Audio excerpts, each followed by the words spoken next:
Air marshal retired Sajid हबीब साहब, बहुत शुक्रिया साजिद हबीब साहब, आपने हमें वक्त दिया।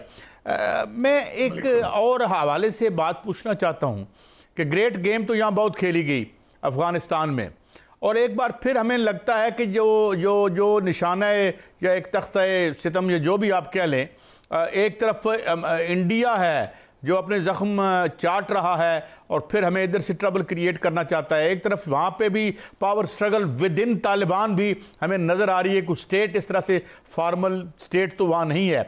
कैसे आप इसे अनफोल्ड करता देखते हैं? और अगर रेगुलर आर्मी है हमारी, हम फॉर्मिडेबल फोर्स हैं, तो वो तो सिर्फ एक गोरिल्ला जंग ही के माहिर हैं जिसे जो हमें नहीं चाहिए ना हम लड़ेंगे। हम तो फिर हमारे पास रेगुलर आर्मी है, एयर फोर्स है। तो कैसे देखते हैं इसको आप अनफोल्ड करते हुए? और तालिबान में क्या बेटर सेंस प्रिवेल करती है, आपको नज़र आती है, या ये फिर एक गंद ही पड़ने वाला है? एक सादा लफ्ज़ों में मैं कहूँ तो जनाब एयर मार्शल साजिद हबीब साहब। बहुत शुक्रिया। आपने बिल्कुल एक बड़ा पर्टिनेंट सवाल पूछा है। और ये जो ग्रेट गेम का जिसके एक हिस्से के तौर पे पाकिस्तान और भारत का मई का इंसिडेंट हुआ, जिसमें अल्लाह ताला ने बड़ा करम किया पाकिस्तान के ऊपर, और वो कुछ ऐसे जहाज गिरे कि आज फिर जापान में बैठ के प्रेसिडेंट ट्रंप ने याद दिलाया कि 7 न्यू ब्रांड न्यू जेट्स वर शॉट डाउन। लेकिन उसके बाद से अब इंडिया को 2019 में चोट पड़ी, ये चोट पड़ी, और अब उसको किसी ना किसी तरीके से वो अपना जो मोदी अपने इलेक्शन कैंपेन में कुछ ना कुछ फायदा चाहने के लिए कुछ भी कर सकता है।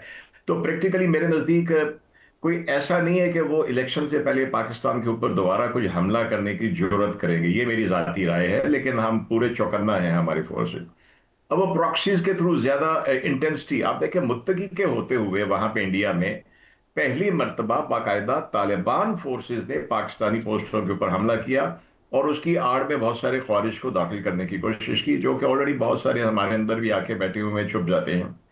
तो जो पहली भी 48 घंटे की जंग बंदी हुई थी क्योंकि उनको मार पड़ी थी, और ये हमने अच्छी स्ट्रेटेजी अपनाई है कि अब जिसको टकाना है उसको टका के हमने मार देनी है, ताकि ये नोट वर्बाल और डिमार्श और ये नोटिस देने का जमाना गुजर गया। तो मेरे ख्याल में तो वो भी एक टाइम बाय करने का तरीका है। और अभी भी मैं समझता हूं कि तालिबान मेरे नजदीक 2 वजूहात है जिनकी वजह से वो प्रॉपर एक एग्रीमेंट जो हमारी डिमांड है कि आप लिख के दें कि आप क्रॉस बॉर्डर टेररिज्म को रोकेंगे, टीटीपी को रोकेंगे और बीएलए को रोकेंगे और इनको यहां से दूर ले जाएंगे। तो मैं समझता हूं कि वो जानने के बावजूद वो एक कैच 22 सिचुएशन में है।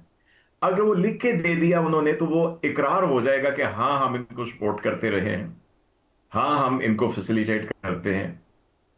और दूसरा मेरे नजदीक वो इंडिया को उनके नए आका है और इंडिया की ये नई सहेली है अफगानिस्तान, जिनको कल तक वो बुरा कहते थे।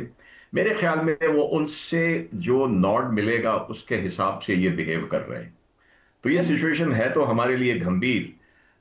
एयर मार्शल जी जी साहब, कहिए। अभी जो मुज़ाकरात हो रहे हैं इस्तांबुल में, उसमें ये देखने में आया है जो वहां पर वफ्द है अफगानी तालिबान का, वो 3 हिस्सों में बटे हुए हैं और 3 हिस्सों में बंटकर अलग अलग जो है वो बाहर जाके कॉल भी करते हैं, आपस में झगड़ते भी हैं, और वो काबल को कॉल करते हैं। काबल में भी जाहिर है 3 लोगों को कॉल करते होंगे। इसका मतलब ये हुआ कि आपस में उनका झगड़ा है, आपस में जो उनकी तकसीम है वो सामने आ रही है। दूसरा सर, वहां पर अमेरिका को वो ले आए हैं कि अमेरिका भी जो है वो एज ए सालिस वहां पर अपना किरदार अदा करे। 3 दौर जो है वो बेनतीजा खत्म हो चुके हैं। चौथा दौर सालिस की जो है वो और मेजबान की ख्वाहिश पर जो है वो सामने आया है। तो आप क्या समझते हैं कि तालिबान खुद तकसीम हुए हैं और वो खुद जो है आपस में झगड़ रहे हैं? और तीसरा फरीक जो साजिशी फरीक है, जो फरीक मैं नहीं मानता, आप भी इस पर तबसरा कीजिएगा, भारत जो है वो भी उनसे वहां से भी उनको इनपुट मिल रही है। दूसरा सवाल यह सर ये है कि ये सोशल मीडिया पे और भारतीय मीडिया जो है वो बहुत ज्यादा इस खबर को प्ले कर रहे हैं कि पाकिस्तान ने हाइपरसोनिक मिसाइल का तजर्बा किया है। इसमें हकीकत क्या है सर? अब पहली बात तो ये कि बिल्कुल ये तकसीम है। एक तो ये बात हमें मालूम है कि पूरे अफगानिस्तान के ऊपर तालिबान का उस तरह से कंट्रोल नहीं है जिस तरह 9/11 से पहले मुल्ला उमर के जमाने में था। और दूसरे बिल्कुल इनकी आपस में भी इनकी जिसको कहते हैं ग्रुपबाजी और ग्रुप बंदियां शुरू हो गई हैं।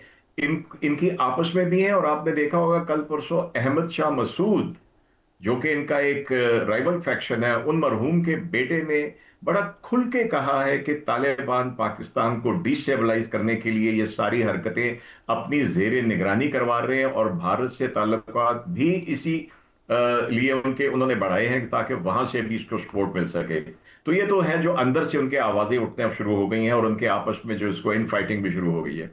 और दूसरी मैं समझता हूं कि ये जब से वहां से मिलके आए हैं, इन काबुल में बात करते होंगे, काबुल कहीं आगे बात करता होगा, और वहां से इनको यकीनन इंस्ट्रक्शन मिलती होंगी, और इसके साथ ये टाइम भी बाय कर रहे हैं। मुझे जाती तौर पे ये थोड़ा सा इसकी मैं जो मेरी सोच है कि इस बहाने इंडिया कुछ अपने मुशीर, कुछ इनके मिलिट्री एडवाइजर, कुछ ड्रोन्स कामाकाजी और इस तरह की चीजें पहुंचाने की कोशिश ना करे, लेकिन वो इतनी जल्दी मुझे ये भी तसल्ली है कि इंडिया अपने बनाए हुए जहाज को 30 साल में सही तरीके से न उड़ा सका, तो तालिबान ने क्या उड़ाना है।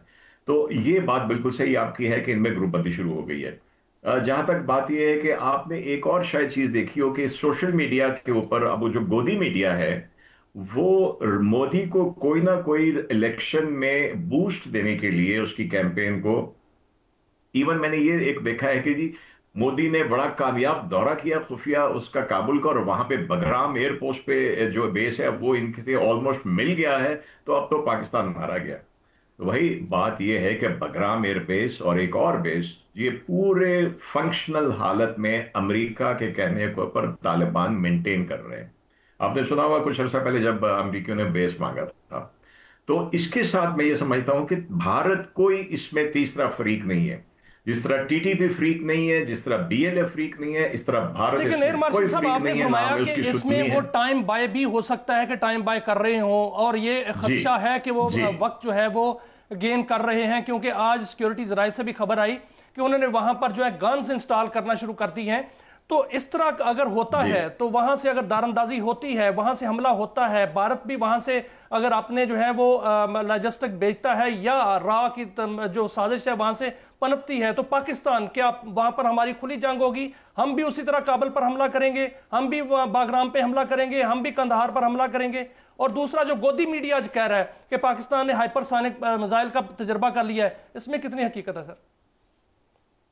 पाकिस्तान तो अपने मिसाइल के तजर्बे करता रहता है, और जब भी आपने देखा होगा कि वहां पे कोई ना कोई एक्सरसाइज होती है, और खास तौर पे बुनियादन मरसूस में जो इनका संदूर उतरा है, उसके बाद से उस हजीमत को कवर अप करने के लिए वो एक्सरसाइज कर रहे हैं। और वो बड़ी अपने मैं हैरान हो रहा था कि इतनी डिटाई से, जैसे उनके एयर मार्शल ने कहा 3 महीने के बाद कि हमने इनके 15 जहाज गिराए हैं, वो कह रहे हैं कि जी हमने इतना जबरदस्त ये किया है ऑपरेशन संदूर की, ये केस स्टडी है।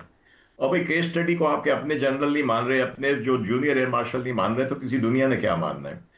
तो जब भी होता है तो हमें प्रिकॉशनरी अपना एक कुछ ना कुछ अपना शो ऑफ पावर करना होता है। तो ये एक उसी सिलसिले में रूटीन का तजर्बा है। इंशाल्लाह पाकिस्तान यानी एक बड़ी खबर है पाकिस्तान के लिए, एक बड़ी खबर दे रहे हैं एयर मार्शल साहब के इशारों के नाम में कि पाकिस्तान ने जो इंडिया है अपने दिफा के लिए, हमने इस तरह के तजर्बे जो है वो हम करते हैं और करने चाहिए। जी बिल्कुल बिल्कुल करने चाहिए। बताना पड़ता है कि अगर आप कुछ करने का सोच रहे हो, देखिए पहले एक जमाने में ब्रास्टेक एक्सरसाइज हुई थी, बहुत बड़ी इनकी हुई थी, ये आज से तकरीबन 35-40 वर्ष पहले की बात है। तो हमें और उस वक्त खदशा था पूरा कि ये कुछ ना कुछ करेंगे, और उस वक्त हमें शो ऑफ फोर्स दिखाना पड़ा। मुझे याद है कि उस वक्त एयरफोर्स के हमारी के वो जहाज जो नाइट केपेबल नहीं थे, वो भी हवा में उड़ गए थे कि अगर इन्होंने कुछ किया तो हम परवाह किए बगैर करेंगे। तो वो शो ऑफ फोर्स अब वहां से होते होते मिसाइलों तक और हाइपरसोनिक मिसाइल तक पहुंच गया है। तो ये करना पड़ता है, और हम इसमें कोई चांस नहीं ले सकते कि इंडिया जो मोदी साहब अपने इलेक्शन के लिए कोई छोटी मोटी हरकत अगर करते हैं तो हमें उसका जोर शिद्दत से जवाब देना होगा। और इसी तरह अगर अफगानिस्तान में, देखिए मैं नाम नहीं लूंगा कि बगराम, मेरा नहीं ख्याल कि अमेरिकन अड्डे जो हैं उनके ऊपर से कुछ ऐसी हरकत होगी, वो कर भी नहीं सकते।